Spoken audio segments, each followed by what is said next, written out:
সে কি করবে, সে কথায় কথায় হুমকি দিত যে অমুক আলেম তার হাতে, অমুক আলেম, সে কথায় কথায় বলতো যে মামুনুল হক সাহেব আমার হাতের মুঠোয়। তার সাথে তার নর্মালি দিনের খাতির হোক কোনো যোগাযোগ ব্যবস্থা করতে হবে। সে লাস্ট পর্যায়ে বলে যে ঠিক আছে, মামুনুল হক সাহেবকে আমি ফোন দিচ্ছি, উনি আসতেছে। আসলো, আসার পরে মামুনুল হক সাহেব আসতে এই সপ্তাহখানেক আগের কথা।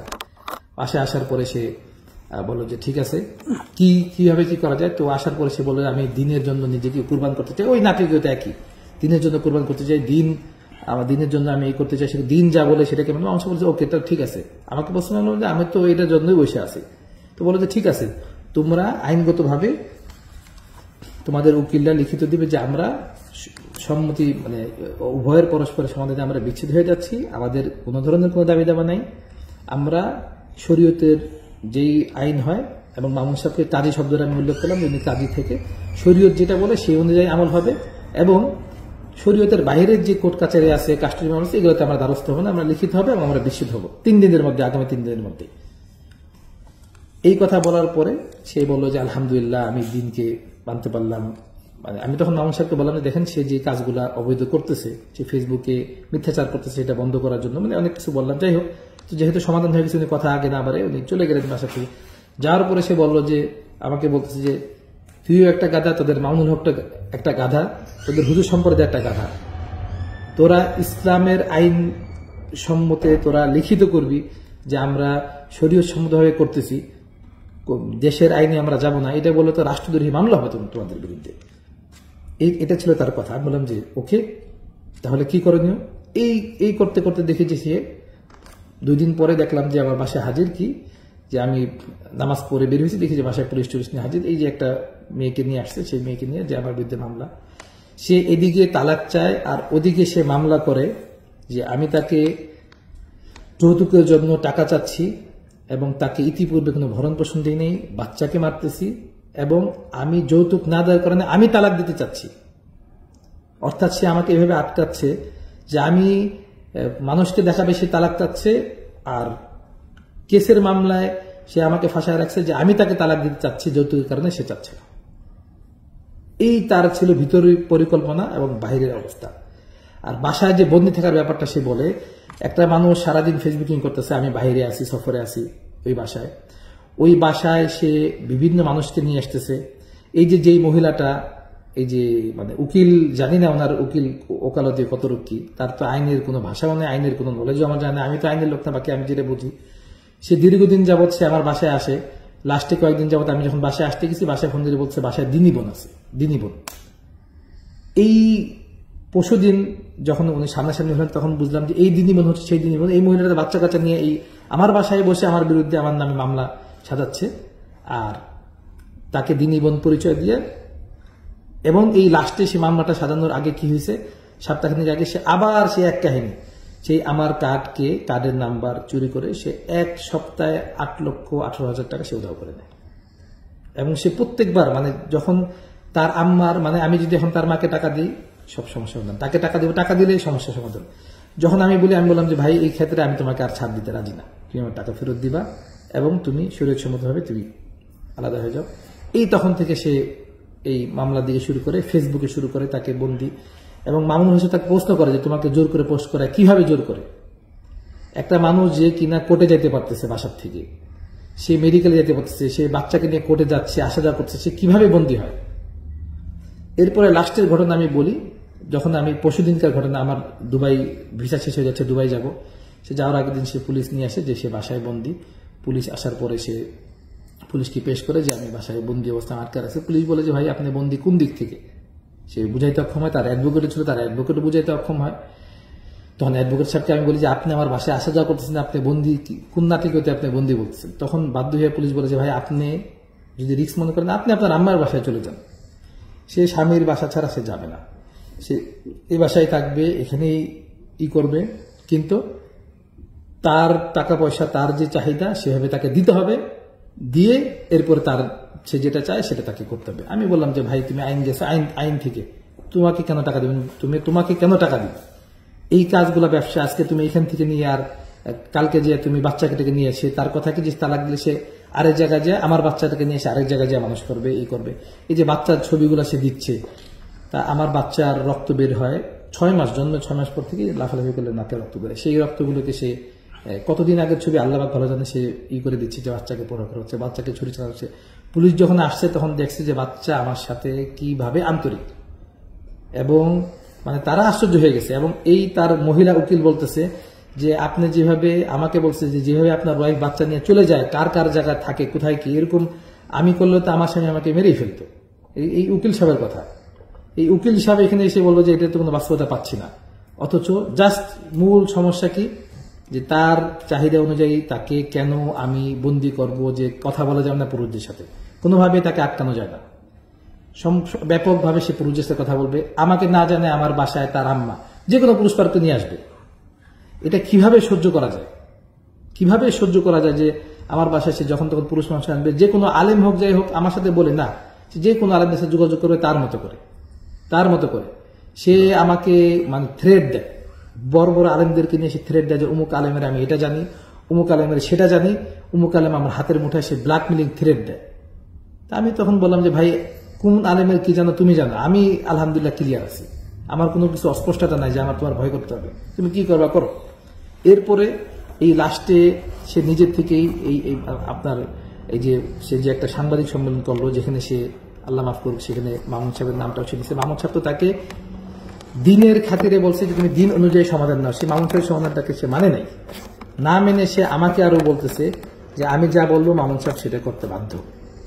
কোন পুঁজিতে সে আমাকে এই ধরনের থ্রেট দেয়, তুমি জানো না আমি কি জানি, আমাকে এই থ্রেট গুলো সে দেয়। এবং আজকে এই লাইভ করার আগ পর্যন্ত অনেকেই আমাকে বলছে যে ভাই অনেক কিছু আপনি এড়ায় চলেন, ওটা বলেন না সেটা বলেন না, তো আমি বলতে বাধ্য। আর লাস্টে এখন আমি যে কথাগুলো কিছু বলতেছি যেটা আমার ব্যক্তিগত আবেগ থেকে, যে ভাই একটা মানুষ 20 বছর কওমি লাইনে আছে, হেফজু পরে 10 বছর লাগায়া, আলেম হইতে 10 বছর, এরপরে সে মুফতি হয়, এত লং টাইম সে কওমি অঙ্গনে থাকে, 30-32 বছর সে থাকে। আর আরেকটা মানুষ হুট করে সে সিনেমার থেকে এসে বোরকা পরে, তার দিনের উপর আপনাদের এত অটল ভরসা হয়ে যায়। আর যেই কওমি অঙ্গনের ছেলেটা এতগুলা বছর, আমি বলতেছি না যে কারো ক্ষেত্রে, আমি আমার ব্যক্তিগত মত হচ্ছে যে কোনো একটা কওমির ছেলে যদি নামতে নামতে লাস্ট পর্যন্ত চলে যায়, আর অপর অঙ্গনের কোনো একটা মানুষ উঠতে উঠতে উপরে উঠে তাও সমান হবে না। আপনারা কোন লজিকে আপনার একটা মানুষ হুট করে বোরকা পরে আসছে, তাকে আপনারা দেখেন সে বোরকা পরে সে একটা মানে একটা বেহায়াপনা, মানে মানে কি বলবো এটাকে, একটা পর্দাহীন মেয়েকে সাথে নিয়ে সে লাইভ করে সবাইকে দেখাচ্ছে, তার ইমানের উপর আপনাদের ভরসা। আর আরেকটা মানুষ সে 20 বছর পড়ালেখা করে 10 বছর কওমি অঙ্গনে থেকে, তাদের উপর মানে আপনাদের এই লজিক আসে কেন? আমাদের কায়েদে মোহতারাম সাহেব, আমি মানে ওনার এক সাক্ষাতে ওনার একটা উক্তি শুনতেছিলাম, হযরত মাওলানা ফজলুর রহমান সাহেব, উনি একটা কথা বলছিলেন যে আমাদের ওলামাদের অনেক ওলামাদের একটা সমস্যা হচ্ছে যে ইখলাসের জায়গা হচ্ছে অন্তর, আর চিন্তার জায়গা হচ্ছে আকল ইখলাসের জায়গা না। আমাদের মনেও ইখলাস ভরা, আমাদের মাথায়ও আকলের জায়গায় ইখলাস ভরা। আমরা ইখলাসে দিনের, ভাই দিন কারো মুখাপেক্ষী না। এই যে আজকে আপনারা বলেন যে উমুকে দিনের পথে আসছে, এমন একটা ভাব যে দিন কেমন যেন তার জন্য ছটফট করতে, যে উমুকে দিনের পথে আসার কারণে আজকে দিন পূর্ণ হয়ে গেছে, উমর ফারুক যেন হয়ে গেছে। এই যে আপনাদের এই টেন্ডেন্সি যে উমুকে দিনের পথে আসছে, ভাই কেউ থাকলেও দিনের আসা যায় না, কেউ না চলে গেলেও দিন আসে। দিন খুব স্ট্রং একটা জিনিস। আজকে যখন আমাকে বিভিন্ন লেভেলের ওলামা একরামরা আমাকে আজকে বললেন, অনেক বড় বড়, আমি নাম নিতে পারতেছি না, বললো যে আপনাদের এই কারণে নারীবাদীরা দিনকে নিয়ে কথা বলার সুযোগ পাবে, এই হবে। আরে ভাই ওলামাদের ভিতর থেকে এটা নারীবাদী যায় নাই। তারা আজকে আমি নাম নিচ্ছি না, যেই বড় একজন ব্যক্তি তার পক্ষ নিয়ে এই করতেছে, সম্পূর্ণ সবকিছু ক্লিয়ার জানা সত্ত্বেও তাদের ভিতরে যে মহিলা যা বলবে সেটা সরকারের যে আইন, তাদের সে আইন। আমাদের উচিত যে ভাই ইসলামটাকে প্র্যাকটিস করবো তো সবার আগে ফ্যামিলির মধ্যে, এই ফ্যামিলির থেকেই তো মানুষ ছড়ায়, এই মানুষের উপর আমরা দিনটাকে কায়েম করি। আজকে আমাদের কমসে কম 99% মুসলিম দেশে তো এতটুকু হওয়া উচিত যে ভাই যারা কোর্টের আইন মানবে মানুক, কিন্তু যারা শরিয়া আইন মানে তাদের জন্য শরিয়ার আলাদা কোর্ট হওয়া উচিত। যে বিয়ের আগেই যে শরীয়তের আইনে তার ইচ্ছা থাকবে স্বাধীন, যে সে যদি শরীয়তের আইনে বিয়ে বসে তাহলে তার বিচ্ছেদ শরীয়তের আইনে হবে। আজকে আমি নিজে মানে ভুক্তভোগী হয়ে দেখলাম যে আমাদের দেশে আজকে পুরুষদের কি অবস্থা। আমি অত্যাচারিত হইলে আমার কোনো মামলা করা যাবে না, আমার ঘরে বারবার চুরি হইলে আমি কমপ্লেন করতে পারবো না স্ত্রীর বিরুদ্ধে, আমি ছেলেকে নিয়ে স্ত্রী পারমিশন দিতে পারবো না, কিন্তু স্ত্রী কারোর সাথে কথা বললে আমি ঠেকাইতে পারবো না। কথা বললে পুলিশ নিয়ে আসে, স্ত্রী বাসার থেকে যখন তখন বের হয়ে যাবে আমি ঠেকাতে পারবো না, পুলিশ নিয়ে আসে, স্ত্রী বাচ্চাকে নিয়ে চলে যাবে আমি ঠেকাতে পারবো না, পুলিশ নিয়ে আসে। এরপরে তালাক হওয়ার পরে কি স্ত্রীর কাছে বাচ্চা থাকবে, স্বামী খেটে তাকে টাকা দিবে, তার স্বাধীন মতো সে কাজ করবে। এই যে এত বড় একটা তাগুত চাপাই দেওয়া আছে। যখন মামুন সাহেব আমার বাসায় ছিলেন আমি বলছিলাম যে আপনারা যে আন্দোলন করতেছেন সেখানে এটা আপনি উল্লেখ করেন যে কিভাবে এগুলো এই মুসলমানদের দেশে এগুলো চলে, আর কেন আমি ওনাকে গতকালকে মেসেজ দিয়েছি যে আপনি সবকিছু জেনে শুনে আপনি কেন স্পষ্ট বলতেছেন না যে তার এই দুইমুখী আচরণ, সে যে একটা ধান্দাবাদ, সে যে একটা বোরকা রূপী একটা নারীবাদী, সে বসে আছে উলামাদেরকে নষ্ট করার জন্য, এটা আপনি প্রকাশ্যে কেন আপনি বলতেছেন না, কেন আপনি এটাকে জানার পরে ক্লিয়ার করছেন? আমি ওনাকে বলছি, সে বরঞ্চ মানে আমাতুল্লাহ বরঞ্চ সে তাকে করে যে আগে তাকে তালাক দেওয়া হোক এরপরে সে দেখবে, সে তো দুমুখী আচরণ করতেছে। আমি তো তাকে নিজেই তালাক দেওয়ার জন্য বারবার বৈঠক করছি, তাকে তালাকের জন্য অধিকারও দিছি যে তুমি এইভাবে করে করো, কিন্তু সে কেসে লিখে রাখতেছে যে তাকে তালাক আমি দিতে চাচ্ছি যৌতুকের জন্য। এটা তো একটা দুই রকম একটা আচরণ। আল্লাহ পাক আমাদেরকে এটা থেকে হেফাজত করেন। আর যত ধরনের অভিযোগ সে বলছে এটার জন্য আমার প্রোটেক্ট করার জন্য আলাদা দরকার নেই, এটা শুনলেই বোঝা যাবে যে কতটুকু সত্য না মিথ্যা। একটা মানুষ যখন বলতে পারে যে বাপ সমকামী ছেলের ক্ষেত্রে এর থেকে আর বড় কি হইতে পারে। হ্যাঁ, এখন অনেকেই আমাকে যেটা প্রশ্ন করছেন যে ভাই এরকম ওয়াইফ পারলেন এরকমই, সে ভাই মনের কথা কারোটা কেউ জানে না। ওয়াইফ এটা একটা রিজিক, যেরকম আমি আমার গাড়ি একটা রিজিক, আমার বাড়ি একটা রিজিক। এখন আমি একটা গাড়ি কিনলাম, গাড়িটা খারাপ, সেটা আমার কি করার, পরিবর্তন করতে হবে। একটা বাসায় থাকলাম, বাসাটা খারাপ, আমি কোনো একটা ভালো খাবার দেখলাম যে খুব সুন্দর সাজানো, খাওয়ার পরে পেট খারাপ হচ্ছে, সেটা আমার কি, এটা তো এটা রিজিক। আমি এই জন্য শুরুতে দুইটা আয়াত করছি, আল্লাহ পাক উদাহরণ দিচ্ছেন, দুইটা নবীর স্ত্রী আল্লাহ পাক উদাহরণ দিচ্ছেন যে দুইটা বড় বড় নবী এবং তার আন্ডারে স্ত্রী ছিল খিয়ানতকারী। নূহ আলাইহিস সালামের স্ত্রী কাফের, লূত আলাইহিস সালামের কাফের ছিল, কত বড় বড় নবীদের। অর্থাৎ এটা হতে পারে দুনিয়াতে, নবীর ছেলে কাফের হয়েছে, এটা হতে পারে, এটা কোনো এমন কোনো মানে কিছু না। কিন্তু আমার কাছে আজকে আশ্চর্য লাগে যে যেই সমস্ত বড় বড় ওলামা কেরামরা নারীবাদী আন্দোলনে লিপ্ত, তারা কিভাবে ভিতরে ভিতরে মানসিকভাবে নারীবাদ পোষণ করে তারা নিজেরা, এটা দুঃখজনক। কিন্তু অনেক কিছু আমি বলতে পারতেছি না, যেহেতু সজাগ। সে মিডিয়ায় আসছে মূলত তার কোনো বিচারের জন্য না, সে চাচ্ছে যে এখানে একটা আলেম সমাজকে সে উলঙ্গ করার জন্য এবং নারীবাদীকে সে প্রমোট করে। কেন, তার মূল উদ্দেশ্যটা কি, যে তাকে আমি ছাড়তেছি না, সে ফেসবুকে প্রকাশ করছে তাকে আমি তালাক দিচ্ছি না, অথচ আপনারা জানেন না যে তাকে দুইবার ইতিপূর্বে তালাক দেওয়া হয়েছে। এবং এই যে লাস্টে সে ফেসবুকে দেখা আমি তালাক চাচ্ছি, যখন তাকে আমি বলি যে আসেন শরীয়ত সম্মতভাবে আমি তোমাকে শরীয়ত দেখে বিয়ে করছি, আমি কোর্টের আইনে যাইতে রাজি না, আমি কোর্টের দ্বারস্থ হতে রাজি না, আমি এইসব আইনকে আমি পালন করতে রাজি না, তুমি শরীয়ত দেখে আসছো, শরীয়ত অনুযায়ী তুমি বসো, যেই ফয়সালা হবে তুমি তালাক নিয়ে তোমার মতো যাবা, তোমার সাথে আমার কোনো অভিযোগ নেই, আমার সাথে তোমার কোনো অভিযোগ নেই, আমি যে লেনদেন তোমার থেকে পাই সেটা তুমি খালাস করো, বিশ্বাস করো। সে বলে যে না, আমাকে তুমি তালাক দাও, আমি কি বলে আমি কোর্টের দ্বারস্থ হব। আমি বললাম যে ওকে ঠিক আছে।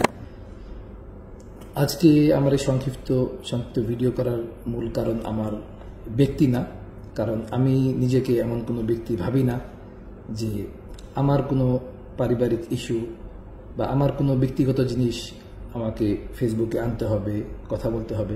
কিন্তু দীর্ঘদিনের একটা ঝামেলাটা যখন এই পর্যায়ে চলে গেছে যে এখানে মূলত আমি তালহা বলে কথা না, এখানে মূলত একটা আলেম হিসাবে, একটা মুফতি হিসাবে একজনকে কটাক্ষ করা হচ্ছে, দিনের একজন মুখপাত্রকে কেমন যেন বদনাম করার একটা পরিকল্পনায় যখন ফেসবুকে মাঠে নামা হয়েছে। তো যাতে করে আমাদের কওমি অঙ্গন উলামা একরাম যাতে এই অপবাদ থেকে মাহফুজ হয়, সত্য ঘটনা উপস্থাপন করার মাধ্যমে এই ধরনের নারীবাদীদের ষড়যন্ত্র থেকে উলামা একরাম যাতে বাঁচতে পারে, সঠিক ঘটনা জানতে পারে, সেই জন্যই মূলত আমার এই সংক্ষিপ্ত ভিডিও করা। বাকি যদি আমার পার্সোনাল আমাকে গালি দেওয়া, আমাকে কটাক্ষ করা হচ্ছে, এটাকে প্রোটেক্ট করার জন্য আমি ভিডিওতে আসবো, এই ধরনের টেন্ডেন্সি আমার ছিল না বা আমি এটাকে মনেও করি না গুরুত্বপূর্ণ।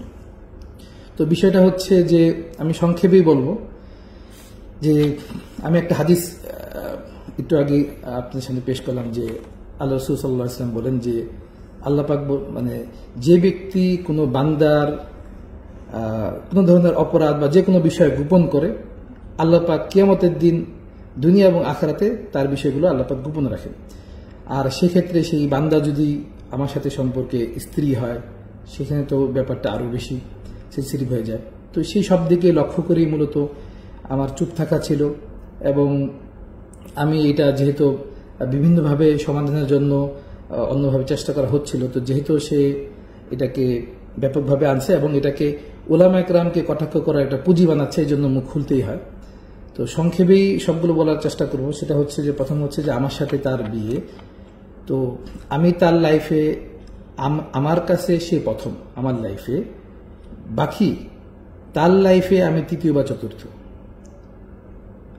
আমার এক্সপিরিয়েন্স ছিল না যে বিবাহ লাইফ কেমন হয় কি, বা তার এক্সপিরিয়েন্স আছে যে এই বিবাহ লাইফ কেমন হয় বা কি, কারণ তার কাছে আমি নতুন না। আর এই আমার সাথে আজকে যে মুআমালাটা হয়েছে, এই মুআমালাটা এমন না যে নতুন। আপনি তার আগের হিস্ট্রিগুলোতে এই সেম মামলা, সেম অভিযোগ, সেম সবকিছু। মামলা কি হচ্ছে, নারীদের আসেই দুইটা পুঁজি, যে একটা হচ্ছে তাকে অত্যাচার করা হয়, যৌতুক, আর একটা হচ্ছে যে তার পুরুষের চরিত্র খারাপ। এই দুইটা পুঁজি ছাড়া আসলে পুঁজিই নেই। পূর্ববর্তী এবং মানুষ যে রুবেলের ঘটনাটা জানে, ব্যাপারটা এমন না যে রুবেলের পরেও তার আরেক জায়গায় বিয়ে হয়েছে। সে হয়তো আলেম ছিল না, কিন্তু দিনদার ছিল, সেখানেও সেই স্বামীর সাথে একই ধরনের আচরণ। এরপরে আমার সাথে যখন বিয়ে, আমি আসলে পড়ালেখার ক্ষেত্রে আমি দেশের বাইরে ছিলাম দীর্ঘ 7 বছরের মতো, দারুল উলুম দেওবন্দে পড়ার পরে এরপরে আমি সাউথ আফ্রিকা চলে যাই, সেখানে ইফতা কমপ্লিট করে। আমার এই মেয়ে সম্পর্কে কোনো ধারণাই নাই, সে কোন মুভি করে কি করে দেখিও নাই কখনো। আমি দেশে আসার পরে আমার সাথে তার সম্পর্কটা যেটা হয়, সেটা একটা ঘটকের মাধ্যমে, এবং সেই ঘটক তাবলীগের একজন প্রসিদ্ধ মানুষ। এবং সে যখন তার কাছে গিয়ে বলে যে সে দিনের জন্য সে সব ছেড়ে চলে আসছে, দিনের পথে চলতে চায়, তখন সে নিজের থেকে আগ্রহ করে আমার কাছে আসে যে চলেন, এরকম ব্যাপার। তার দিনের খাতিরে সে সব ছেড়ে দিয়ে চলে আসছে, এবং যেহেতু তার ইনকামগুলোও ছিল সব অবৈধ পথে কামানো, তো সেই সব কিছু বিলীন করে সে চলে আসছে। এখন তার একটু এই ধরনের একজন আলেম দরকার, এবং পাশাপাশি তার এরকম সমর্থবান আলেম দরকার, তাকে ভালো রাখতে পারে। সেই দিক থেকেই আমাকে বলে যে এরকম। আমি বললাম যে ওকে, যদি এরকম হয় যে দিনের জন্য তার কুরবানি, আমার সমস্যা নেই। তো সেই ঘটকের সাথে নিয়ে বাসায় যাওয়া হয়। এরপরে বিবাহের পরপর প্রাথমিকভাবে আমার ফ্যামিলিরা, আমার আব্বা যান যখন জীবিত ছিলেন, যদি এখনো দুনিয়া থেকে চলে গেছেন, তো ওনারা সবাই বলে যে ঠিক আছে, সে দিনের পথে আসছে, তো তাকে মিডিয়া থেকে যেহেতু সে মুক্ত, তো সম্পূর্ণ মিডিয়া থেকে তাকে সরে যেতে বলতে হবে। সে ফেসবুক সব বন্ধ করে সে চলে যাবে, যেটাই হোক। তো তখন আমি পেশ করি, তো সে বলছে ঠিক আছে, আস্তে ধীরে এটা করতেছি। তো আমি পেশার দিই না, যেহেতু দিনের পথে আসছে, এবং সে ওইভাবেই বুঝাইছে যে আমি সবকিছু। এবং সে বলতো যে আমি দিনের পথে আসার পরে সর্বপ্রথম আমার বিরুদ্ধে ছিল আমার আম্মা। কেন? কারণ আমার আম্মা তখন আমার এই ফিল্মে কাজ করার কারণে আমি যে উপার্জন করতাম, সেগুলো আমার আম্মা ভোগ করতে পারতো। এখন ফিল্ম ছেড়ে দেওয়ার কারণে আমার আম্মা এটা নিয়ে প্রেশার দিচ্ছে যে কেন টাকা পাচ্ছি না, মানে এইসব তার অসহায়ত্ব বর্ণনা করে। যেটাই হোক, ওই সময় আমার জানাও ছিল না তার ফ্যামিলি ব্যাকগ্রাউন্ড কি, কারণ আমাকে পেশ করা হয়েছে তার ফুল ফ্যামিলি তার এই দিনের পথে আসার বিরুদ্ধে। এবং তার আব্বা, ওনারা জেনারেল মানুষ, একদমই দিনদার না। যাই হোক, তো এই যার কারণে আমি ফ্যামিলি ব্যাকগ্রাউন্ড দিকে যাইও নাই, না তার আম্মার ব্যাকগ্রাউন্ড কোনো দিকে যাই নাই, যে বাস দিনের পথে আসছে। এরপরে যখন আমার ফ্যামিলি থেকে ওই সময় যখন বলা হয় যে না, দিনের পথে আসছে ঠিক আছে, বাকি তারপরে তার ভিডিওগুলো রয়েছে, এই জন্য কমপ্লেন করা হয়। আমি তখন ওই সময় আমার মনে আছে আমি দুবাইতে ছিলাম। আমি হযরত মাওলানা আব্দুল মালিক সাহেবকে আমি ফোন করি, এবং মানে উনি যখন এখন যিনি বাইতুল মুকাররমের খতিব সাহেব, যে হযরতকে মহব্বত করি, হযরতের খাদেম হিসাবে নিজেকে ধন্য মনে করি, যদিও অল্প সুযোগ হয়েছিল কখনো। তো হযরতকে ফোন দিলাম, হযরত এই ব্যাপার দিনের পথে আসছে, এখন তাকে তালাক দেওয়ার জন্য আমার ফ্যামিলি থেকে বলতেছে। তখন উনি বলেন যে বাহ্যিকভাবে তো আমার জানা মতে কি, আমাকে জিজ্ঞেস করলেন সে নামাজ পড়ে, আমি বললাম জি নামাজ পড়ে। সে পর্দা করে, আমি বললাম জি পর্দা করে। তাহলে তার অন্য কোনো রিজন নেই, তার ভিতরে কি আছে সেটা তো আমার জানা সম্ভব না। বাহ্যিক যেটা, সেই রূপটাকেই গ্রহণ করে তাকে। এরপরে আরো অনেক ওলামা একরামের সাথে আলাপ হয়, যেহেতু ওনাকে সবাই চিনি, এই জন্য বলা। সেটার উপর ভিত্তি করেই আমি সংসারটা শুরু করি। এবং ওই সময় তার বাহ্যিক যে রূপটা ছিল, যে হাত মোজা তো খোলা দূরে থাক, মানে কোনোভাবেই সে বরদাস্ত করে না যে সে মানুষের সামনে যাবে, কথা বলবে, যেটা সে প্রকাশ করছে সেটাই। এবং সেভাবে সংসার শুরু হয়। এবং সেক্ষেত্রে কিছুদিন পরে যদিও আমার ফ্যামিলি মানতেছিল না, সেক্ষেত্রে আমি ফ্যামিলিকে সেম এই টেন্ডেন্সি বলি যে দিনের ক্ষেত্রে আপনারা কমপ্লেন করতেছেন, তার দিনকে আপনারা কবুল করতে রাজি না, সেক্ষেত্রে আমি দিনের ক্ষেত্রে আমি আপনাদের এই মতামতের সাথে নাই। আপনারা যদি অন্য কোনো রিজন বলেন যে সে বদ্দিনই কাজ করতেছে, তখন আমি বলতে পারি, কিন্তু সে দিনের পথে আসছে, কিন্তু সে আগে একটা জগতে ছিল সেজন্য। তো সেক্ষেত্রে অবশ্য তাদের একটা যুক্তি ছিল যে সে দিনের পথে না, কিন্তু সামাজিকভাবে তো তার এই যে কার্যকলাপ আগের সাথে হয়েছে। যাই হোক, এরপরে যখন আমি কন্টিনিউ করি, তো কিছুদিন পরে কি হয় যে তার ফ্যামিলি, তার আম্মা সহ, তার আম্মার যেখানে আসেন সেই বাপ মানে বেদিনদার হওয়ার কারণে তাকে টর্চার করতেছে, তার আম্মাও দিনের পথে আসতে চায়, এরপরে তার বোনরাও দিনের পথে আসতে চায়। আমি বললাম যে ওকে, ওয়েলকাম, যারা যারা আসতে চায় আলহামদুলিল্লাহ আসেন। আমি তার আম্মা বললো যে সে বোরকা পড়তো না, তার বোনরাও বোরকা পড়তো না, তারা সবাই আমার এখানে থাকলে বোরকা পড়তে চায়, দিন মানতে চায়, ওকে আসেন। তার আম্মা আসলো, তার বোন, তার দুই বোন, তার ভাই, সব সহ আমি আমার জিম্মাদারিতে আমার বাসায় আমি তাদেরকে সবাইকে সব মানে আলহামদুলিল্লাহ আল্লাহ পাকের তৌফিকে শুরু করলাম। এটাই এই জন্য বলার উদ্দেশ্য, যেহেতু সে অনেকটা কমপ্লেনে বলছে যে তার টাকা সে আমার চালাচ্ছে। ভাই, সে তো তার টাকার উৎস কোথায়? সে তো ওই সব টাকা সে আমাকে বলছে হারাম, সে সব কিছু বিলীন করে আসছে শূন্য হাতে। তো তার আম্মা সহ, তার ভাই বোন সহ আমি বাসায় লালন পালন করা শুরু করলাম। এখানে একটুখানি আমি বলি যে দেখেন আমার ব্যাকগ্রাউন্ড এবং তার ব্যাকগ্রাউন্ড। আমার আব্বা সফলভাবে দুনিয়া থেকে চলে গেছেন, তার সংসার সফলভাবে উনি কাটায় দুনিয়া থেকে গেছেন। আমার বংশের মধ্যে যারা আছেন বাপ চাচারা, কারোই আলহামদুলিল্লাহ সংসার ভাঙ্গার হিস্ট্রি নেই, সবাই সফলভাবে কাটায় গেছেন। জীবিত আছেন যারা, তাদেরও একই অবস্থা। কিন্তু অন্যদিকে যখন আমার সাথে ওনার আম্মা থাকতে থাকেন, একের পর এক বিভিন্ন জিনিস প্রকাশ পাইতে থাকে। অন্যদিকে ওনার আম্মার চতুর্থ বিয়ে শেষ হয়ে পঞ্চমের দিকে উনি এখন যাচ্ছেন, চতুর্থ আমার সামনে, চারটা স্বামী। যখন আমার সাথে থাকা শুরু হয়, তো তখন প্রথমে আমি জানতে চাই ভাই তোমার আব্বা কোথায়, তোমার আব্বাকে আনো না, তার আব্বা ভালো না, দেখা করা যাবে। বললাম ভাই দিনের জন্য আমি দেখা করি, আমি দাওয়াত দিব। এরপরে বলছে আব্বা, পরের আব্বা, আগের আব্বা, আমি সবাইকে ইনভলভ করতে চাই। না না না, প্রায় বছরখানে কিভাবে চলে যায়। এরপরে আমি আস্তে আস্তে ইনভলভ হই, তাদেরকে কথা বলি। যখন ইনভলভ হই, তখন তার আম্মার সাথে আমার এক প্রকারের শত্রুতা শুরু হয় যে আমি কেন ইনভলভ হচ্ছি। যখন ইনভলভ হয়ে একটা পর জানতে পারি, তখন প্রত্যেকেরই একই রিপোর্ট যে এটা এই যে আজকে যে হ্যাপির যে ব্যাপারটা, এটা মূলত তার সমস্যা জেনেটিক ভাবে, তার ফ্যামিলিগত। তার আম্মার সেম সমস্যা ছিল। তার আম্মা প্রথম সংসারে তার আপন ফুফাতো ভাইয়ের সাথে সেই বিয়ের পরে বাচ্চা হওয়ার পরে বাচ্চা নিয়েও দাও ব্ল্যাকমেল, বাচ্চা সংসার দিতে হবে, ভরণ পোষণ দিতে হবে, কিন্তু তাকে ছেড়ে দিতে হবে টাকা পয়সা দিয়ে। সেখান থেকে টাকা পয়সা নিয়ে গেল। এরপর আরেক জায়গায় সংসার করলো, সেখান থেকে 2টা বাচ্চা নিয়ে সেখান থেকে টাকা পয়সা নিয়ে গেল। একে একে করতে করতে 4টা আমার সামনে জানা, আর পরের গুলা তো আমি আল্লাহ পাক ভালো জানেন। তো এরপরে যখন এরকম হলো, তাদের ক্ষেত্রে এই সেম মামলা, ওই তার স্বামীদের ক্ষেত্রে সেম মামলা, যৌতুকের মামলা এবং তাকে মারধর করা, সেম জিনিস। তা আমি যখন কথা বললাম, তখন দেখলাম যে ওই মহিলার স্বভাবটাই এরকম ছিল যে সে এরকম বিয়ে করে এরপরে বাস তার থেকে একটা বড় টাকা অঙ্ক হাতায় দিবে। আর আরেকটা যে ব্যাপারটা আমি আরবিতে বলি, যেহেতু ওলামাদের জন্য জানার উদ্দেশ্য, যে সারাকা ইয়াসরিকু যেটা আছে, এটা মানে এটার ভরপুর সিফাত বিদ্যমান। এবং তার আগের হাজবেন্ডের একই কমপ্লেন, যে একদম বন্দুকের, তার হাজবেন্ড অনেক বড় লোক ছিলেন, তার বন্দুকের লাইসেন্স পর্যন্ত বিক্রি করে দিয়েছে, এই টাইপের অবস্থা। যাই হোক, তো এরপরে আমার বাসায় থাকা অবস্থায় যখন এই ধরনের কাজগুলো হয়, তো আমার এখানে থাকার পরেও যখন আরো 2টা বিয়ে হয়, এক পর্যায়ে যখন আমি সমস্যাটা কোত্থেকে শুরু, প্রথমত যে বাচ্চা হওয়ার আগ পর্যন্ত সে আমার সাথে খুব ভালো, বাচ্চা হওয়ার পরেই যখন সে এটাকে পুঁজি বানানো শুরু করে, এরপরে অপর দিকে আমি যখন জানতে পারি যে তার আম্মার সাংসারিক অবস্থা এমন, এবং তার আম্মার বিরুদ্ধে আমি অবস্থান নিতে থাকি। তার আম্মা প্রায় 3.5 বছরের উপরে আমার এখানে থাকছেন। এবং আশ্চর্য ব্যাপার, মানে এটা কি বলবো, যে এরা মূলত নারীবাদী, একটা বোরকা পরা নারীবাদী একটা ফ্যামিলি, ঠিক আছে।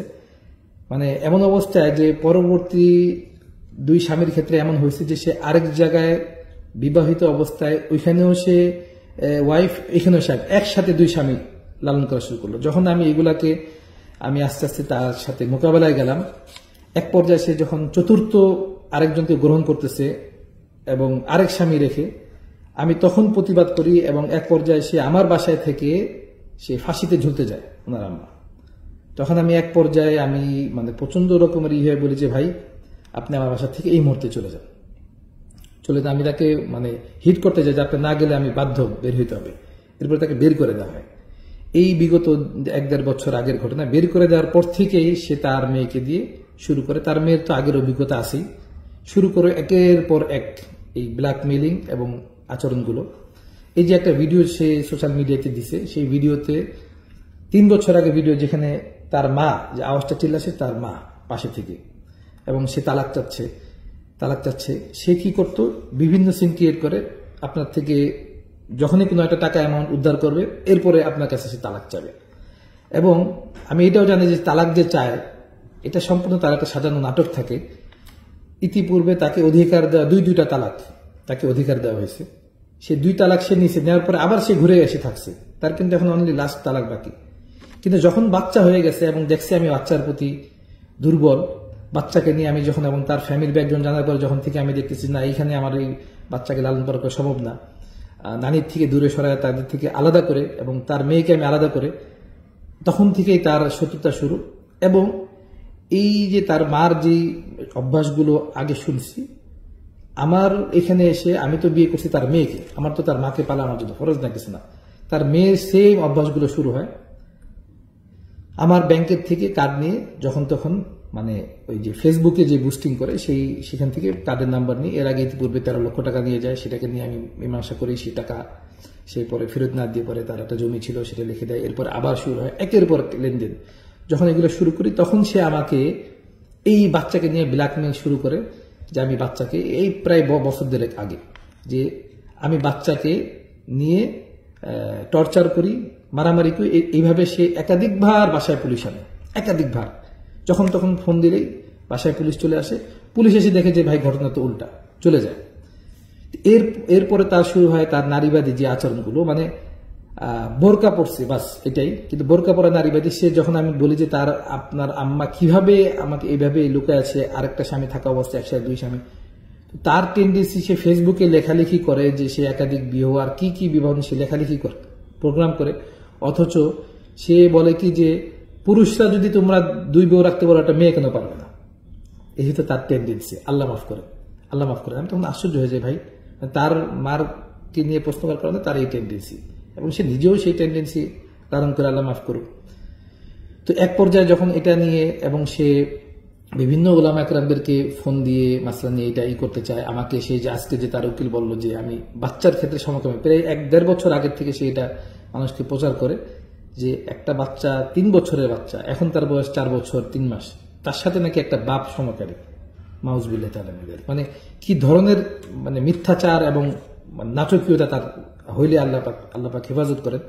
এবং টাকা পয়সার ক্ষেত্রে তো আল্লাহ মাফ করুক, সে যে বলে যে 50 লক্ষ টাকা তার তার পুঁজি কোথায়, তার ভিত্তি কোথায়, সে কোত্থেকে, সে তার ইনকাম ট্যাক্স সে কোত্থেকে, সে কি টাকা পাইছে কোত্থেকে কি। এই যে বিগত 1 মাস যাবৎ সে লিখতেছিল গৃহবন্দী, এই গৃহবন্দী ব্যাপারটার মূল কি, সে আমার বাসায় বসে থেকে সে দুনিয়ার ফেসবুকিং করতেছে, সে সব জায়গায় যোগাযোগ করতেছে, সে বলতেছে যে গৃহবন্দী কেন, কারণ বিয়ের পর থেকে তার টেন্ডেন্সি এমন যে ঠিক আছে তুমি আমার হাজবেন্ড, বাকি আমি কোথায় যাব না যাব এটা আমার অধিকার, আমি কি করব না করব সেটা আমার অধিকার, আমি কোন পুরুষের সাথে যোগাযোগ করব না করব আমার অধিকার। যে টেন্ডেন্সি মানুষের নারীবাদীর হয় সেম টেন্ডেন্সি তার। এবং আমাদের দেশের আজকে মুসলিম দেশ মানে মুসলিম আইনে শাসিত দেশ না, মুসলমানদের দেশ। আইন কানুন তো সম্পূর্ণ ইউরোপীয় এবং হিন্দুয়ানা এবং ইউরোপিয়ানা মতাদর্শের আইন কানুন। তা না হলে আমি মানে এই যে আমার একটা তিক্ত অভিজ্ঞতা, এই অভিজ্ঞতা আমার এটা কমসে কম জানার সুযোগ হচ্ছে যে আমাদের দেশের অবস্থাটা কি আসলে। নারীবাদীরা সংসারে আসলে কি হয় সেটা আমার জানার তৌফিক হয়েছে। কারণ আমি যখন দ্বারস্থ হইতাম, পুলিশের কাছে যাইতাম, তখন বলতো যে ভাই সরকারি আইনে কিছুই বলতে পারবেন না, আপনার ওয়াইফ হোক আর সে হচ্ছে যখন তখন বাড়ি যেতে বাধ্য। সে চুরি করলে আমি যখন বারবার দ্বারস্থ হইতাম, আইনগতভাবে যে স্ত্রী বিরুদ্ধে চুরির মামলা হয় না আমাদের দেশের আইন। সে আমার এই বাচ্চাটাকে নিয়ে দিনের পরে দিন হুটহাট চলে যেত, চলে গিয়ে 1 সপ্তাহ 10 দিন কোথায় আছে আল্লাহ পাক ভালো জানে। তার বাপ মার ধারে কাছে তাদের কারো কোনো ভাবে খবর পেতাম না। সপ্তাহ 10 দিন পরে সে ফোন দিয়ে বলতো যে ঠিক আছে আমি আসতেছি অমুক জায়গায়। বারবার এই রমজান মাসেও সে চলে গেছে 28-29 রমজানে বাচ্চাকে নিয়ে কোন হোটেলে ছিল আল্লাহ পাক ভালো জানে, আমাকে বলো হোটেল ছিল, সপ্তাহ 10 দিন সে লাগাতার তার আম্মার সাথে নিয়ে সে থাকে। তাকে আমি যখন পুলিশদের কাছে যে পুলিশ বলে যে মা বাচ্চাকে নিয়ে চলে যেতে পারে, কিন্তু আপনি বাচ্চাকে নিয়ে চলে যাবেন আপনার বিরুদ্ধে মামলা হবে। আমাদের দেশের এই আইন, নারীবাদ আমাদের দেশে কোথায় আছে, কি অবস্থায় আছে আমরা জানি না।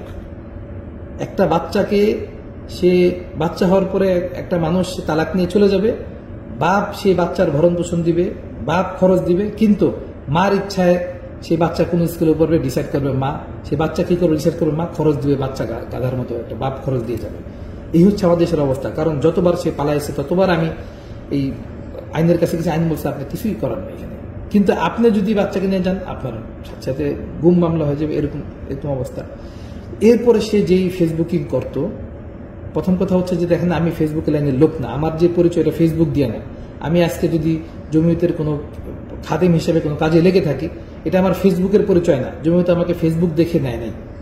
আমার অফলাইনের যে খেদমত, সেই খেদমত আমি অফলাইন হিসেবেই গেছি। আমার ফেসবুকে আমি কোনো ভাইরাল কোনো পার্সন না। কিন্তু এই যে সে যখন এই আমার সাথে এগুলা শুরু করলো, তখন বিভিন্ন উলামা একরামকে আমি নিজে ইনভলভ করার আগে সেই ইনভলভ করতো। ওনার উলামা একরামদেরকে মানে সে তার মতো করে বিভিন্ন উপস্থাপন করতো। যখন বাসার মধ্যে তারা আসতে চাইতো যে ঠিক আছে আমরা বাসায় এসে মীমাংসা করতে চাই, তখন সে আজ পর্যন্ত কারোর সাথে সে বসতে রাজি না। তখন এক পর্যায়ে আমি বললাম যে ওকে ঠিক আছে, কি করা যায়। বিগত 1 মাস যখন সে আমার ফেসবুক সে চালায়, দেখেন তার একটা হ্যাকার গ্রুপ আছে, আমার পেজ, আমার একটা রেস্টুরেন্ট আছে, সেই রেস্টুরেন্টের পেজ 2 বছরের পেজ, যেটা কিনা প্রায় 10 লাখের মতো এখানে ইনভেস্ট করা, বুস্টিং করা, সেই ফেসবুক পেজকে সে ভ্যানিশ করে দিছে। আমার আরেকটা রাজনৈতিক পেজ, সেটাকে সে ভ্যানিশ করে দিছে। সে আমার ফেসবুক আইডি যখন তখন সে হ্যাক করে, আমার মেসেজ থেকে সে মেসেজিং করে, আমার ফেসবুকে রিপ্লাই সে দেয়, আমার এখান থেকে পোস্ট সে করে। আমার তো এই ব্যাপারে নলেজই কম, এবং আমার যে বিয়ে নিয়ে সে কথা বলে তার মন গড়া সে সংখ্যা বাড়ায়, কখনো 9টা, কখনো 10টা, কখনো 12টা। পুঁজি এটা কি যে প্রমাণ করতে হবে যে আমি যখন উকিলদের সাথে কথা বলি তখন উকিলরা বলে যে ভাই দেশের আইন এইটাই, একটা মেয়ে স্বামীর বিরুদ্ধে গেলে 2টা অপশনে যেতে পারে। একটা হচ্ছে যে স্বামী যৌতুক চায়, অত্যাচার করে, আর একটা হচ্ছে স্বামীর চরিত্র খারাপ। আমি কয়টা বিয়ে করছি সেটা কাগজ কলমে আছে, সেটা কাবিননামা করা আছে। সে তার মতো করে যা ইচ্ছা নাম সে ইনক্লুড করবে এবং করবে, এবং তার জানার বাহিরে আল্লাহ মাফ করুক মানে অসম্ভব, বরঞ্চ সে সাথে থেকে আর ইভেন তার পরিচিত, তার সাথে আগে সম্পৃক্ত, এবং সবকিছু কাগজ আছে, এটা সে কোর্টে